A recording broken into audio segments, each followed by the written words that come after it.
प्यारे श्रोताओं, आज हम आपको सुनाने वाले हैं सकट चौथ व्रत कथा। इसलिए इस कथा को ध्यान से सुने, बीच में ना छोड़े। एक साहूकार एक साहूकारनी थी। वह धर्म पुण्य को नहीं मानते थे। इसके कारण उनके कोई बच्चा नहीं था। एक दिन साहूकारनी पड़ोसी के घर गई और उस दिन सकट चौथ था।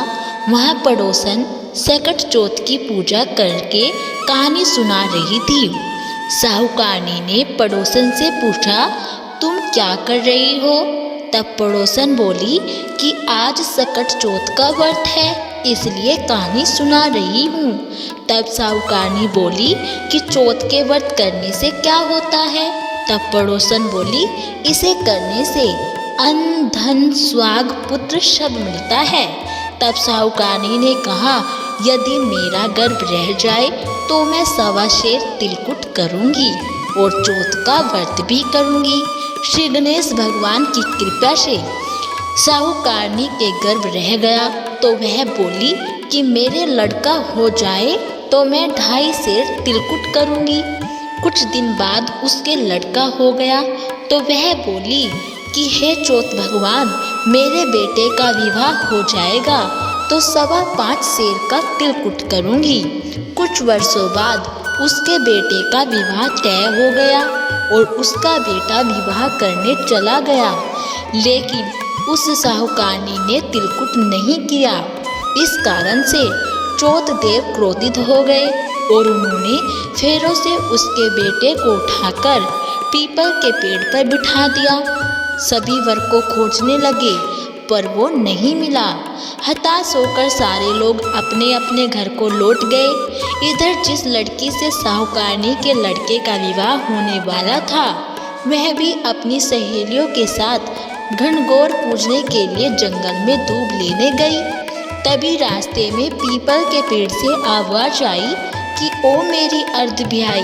यह बात सुनकर जब लड़की घर आई तो उसके बाद वह धीरे धीरे सूख कर कांटा होने लगी।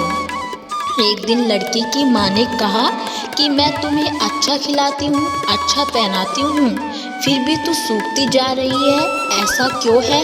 तब लड़की अपनी माँ से बोली कि वह जब भी दूब लेने जंगल जाती है तो पीपल के पेड़ से एक आदमी बोलता है कि ओ मेरी अर्धब्याई। उसने मेहंदी लगा रखी है और सेहरा भी बांध रखा है। तब उसकी माँ ने पीपल के पेड़ के पास जाकर देखा, यह तो उसका जमाई ही है। तब उसकी माँ ने जमाई से कहा कि यहाँ क्यों बैठे हो? मेरी बेटी तो अर्धब्याई कर दी और अब क्या लोगे?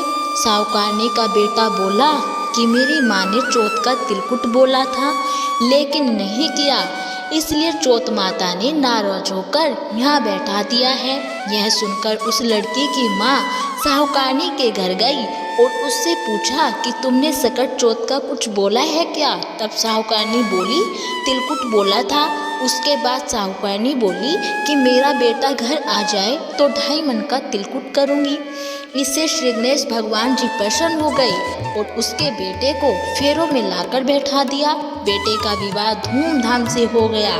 जब साहूकारनी के बेटा एवं बहू घर आ गए तब साहूकारनी ने 2.5 मन तिलकुट किया और बोली कि हे चौथ देव, आपके आशीर्वाद से मेरे बेटा बहू घर आए हैं, जिससे मैं हमेशा तिलकुट करके व्रत करूंगी। इसके बाद सारे नगरवासियों ने तिलकुट के साथ सकट व्रत करना प्रारंभ कर दिया।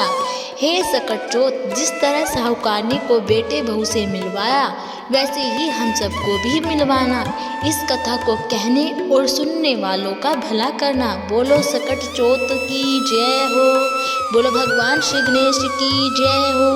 तो दोस्तों, अगर आपको हमारी कथा अच्छी लगी हो तो प्लीज़ हमारी वीडियो को लाइक करें और चैनल को सब्सक्राइब करना ना भूलें।